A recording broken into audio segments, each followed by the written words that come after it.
Okay. Hazel saw me turn the camera on and she started smiling and looking into the camera, making funny faces. So I'm sorry if she's distracting during this video. I just wanted to do a very short and sweet video today. I found myself saying at least a dozen times today in sessions that if you still have an eating disorder in your mind, this is super simple. This is gonna be the most simple, straightforward video I've ever done. For reals it is. If you still have an eating disorder in your mind, if you still have foods that you fear, if you still have rules that you follow, if you still fear weight gain, if you still are body checking, if you still feel like you have to exercise to earn your food, if you still feel like you have to exercise in general to be okay, if you still have any of those components to your eating disorder, the solution to this problem, the solution to get through this and no longer have an eating disorder in your brain, and this is going to be groundbreaking, but is to eat more and rest completely. Eat more and rest. Eat more and rest. Eat more and rest. Don't just eat more. Eat the foods that scare you. Eat your challenging foods, okay? And rest completely with no lower level movement.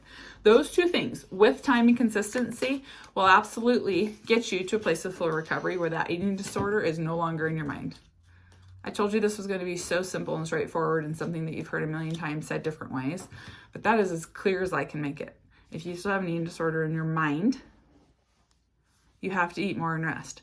Did I say if you still have an eating disorder in your mind and you haven't gained X amount of weight yet, then you need to eat more and rest? No, I didn't say that. It has absolutely nothing to do with what size you are.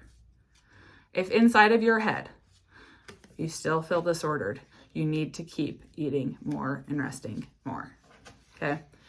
If no one else that knows you knows that you're still struggling in your head and they all think you're fine, but you are still struggling, you still need to eat more and completely rest.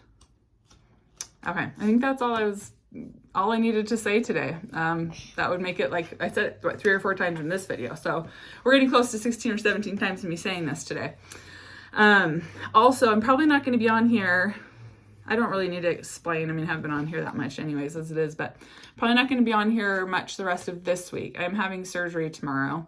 I know, I feel like I just had surgery. It was in September, but it feels like I just had it. And I'm having surgery again tomorrow. I'm getting a hysterectomy. If you've had one, you've had a positive experience, please comment. If you've had one and you've had a horrible experience, please don't say anything. I'm terrified. I've heard both. I've heard people who are like, oh, it was the best thing I ever did. The recovery was great. Oh my gosh, I'm so excited for you. And then I've heard people who I tell or I've looked up on YouTube, probably shouldn't have, but hysterectomy, testimonials or experiences. And then you hear these like absolutely horror stories of the recovery and how bad it's been and all the complications and blah, blah, blah, blah. So again, if you've had a positive experience or you know someone who has, I'd love to hear about it. And if you haven't, we'll just pretend like I never said this and just pray for me. So anyways, I will hopefully be back soon. I don't know, like I said, no idea how it's going to be like for me, but hopefully it goes well. And I'll talk to you when I'm back. Bye.